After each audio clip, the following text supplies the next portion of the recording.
Oh! I am so sorry. I'm so sorry. Here, I'll help you up. Bro, I'm so sorry. But since you're here, let me practice about my speech I have for my communications class. So come on, Okay, please. that's cool with me. Yeah, that's fine. So back then in civilizations of Earth, right when Earth was just starting, there have been so many unanswered questions. Questions that we didn't know, like how the sun came up or why the moon came up while the sun was down. To answer those questions, people used gods, like Greek gods, to explain that to people, to give them a sort of comfort.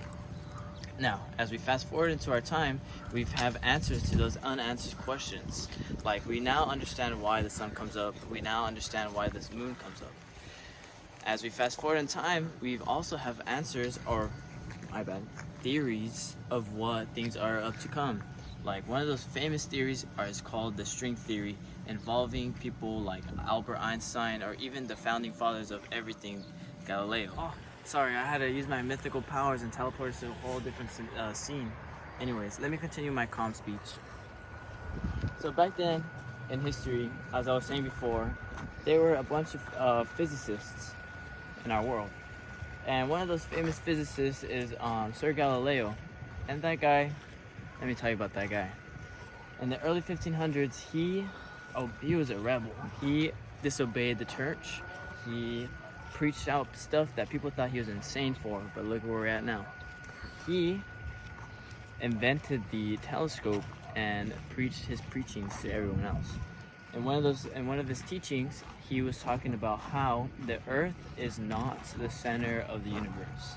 And back then, people believed that the Earth was in the middle of the whole universe, and people, after finding this out or hearing about it from Galileo, thought that this was the most insane thing, and he should be banished from everywhere.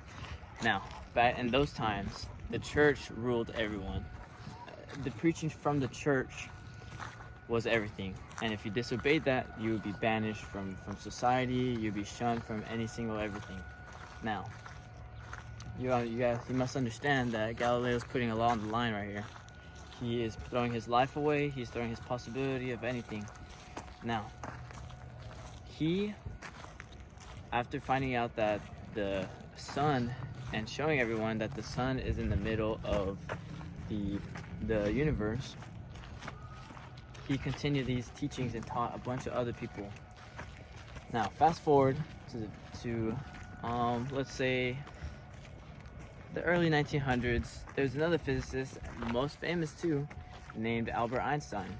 Now, Albert Einstein had this theory of relativity, talking about how gravity fluctuates and everything, and how the weight distribution is caused in our whole universe, and how gravity works. But one of his famous theories is that, come this way so we don't go in the water, is that how time works. One example that he had is that he put a stopwatch on a train and let that train go along the tracks really fast while watching a big clock that had the actual time. Now, what this was causing, this made time on the train that was going fast in circles to change the time, as it were, compared to the one that's over there.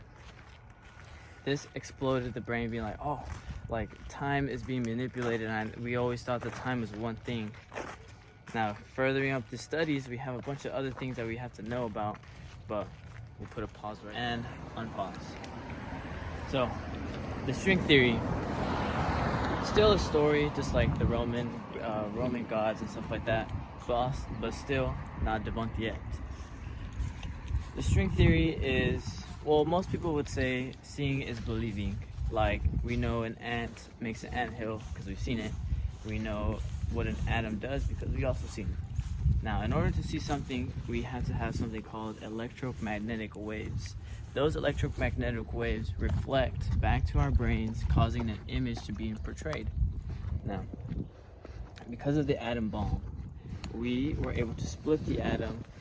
Although causing a lot of destruction, we also found elementary particles. Those elementary particles are things that are smaller than an atom, but we have yet to know what they are. We have no idea what they're capable of or what they have even inside them. The string theory is something like that. Think about these particles or anything physical being characters in a play, and the stage being gravity. This also reflects back to Albert Einstein's theory of relativity, how gravity, it portrays a big part of every single thing that we know of, obviously, or else we would be flying. Now, going back to the string theory, think about it as an instrument on a string. If you string or pull the string of an instrument, it goes like this, like it would just wave back and forth, right? Now think of it as we have an absolute point, a dot, going around in a circle. We flick those lines in those circle. There'll be multiple universes that come and have different outputs to anything that we have. This is interesting because now this gives us so many questions that we have unanswered for many scientists to, help us out in this theory. Now, sorry, that's my last teleporting of the day. I'm low on battery. I know you're a little dizzy. Are you doing okay? I'm fine. All right. Now, I'll end this real fast. So, in conclusion, we've been talking about, throughout our constitutional, we've been talking about the string theory. We introduced Albert Einstein and his theory of relativity and how that portrays into the string theory.